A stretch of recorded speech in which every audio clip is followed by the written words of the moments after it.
بسم اللہ الرحمن الرحیم۔ تو آج لیکچر نمبر 8واں ہے، یعنی احرام باندھنے کا طریقہ۔ احرام اصل میں اللہ تعالیٰ کے دربار میں حاضری کے آداب میں دخل ہے کہ آنے والا اس عظیم مقدس دربار میں لاپرواہی سے نہ آئے۔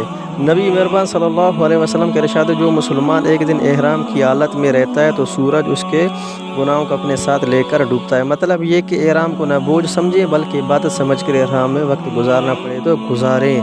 احرام کی حقیقت حج در حقیقت دو مناظر کا نمونہ ہے، ایک نمونہ ہے موت کا اور مرنے کے بعد کے حالات کا، دوسرا نمونہ عشق اور محبت کی اظہار کا، لہٰذا ہر محرم کو اس پر غور کرنا چاہیے۔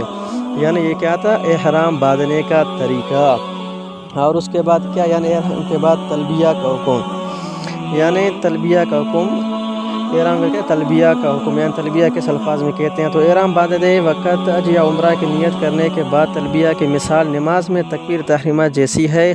خلاد انصاری رضی اللہ عنہ سے روایت ہے کہ حضور نبی صلی اللہ علیہ وسلم فرمائے، میرے پاس جبریل علیہ السلام آئے اور انہوں نے اللہ تعالیٰ کی طرف سے مجھے حکم پہنچایا کہ میں اپنے ساتھیوں کو حکم دوں کہ وہ تلبیہ بلند آواز سے پڑھیں۔ سنن ترمذی کی یہ حدیث ہے۔ کلمہ تلبیہ لبیک اللہم لبیک لبیک لا شریک لک لبیک ان الحمد والنعمت لک والملک لا شریک لک۔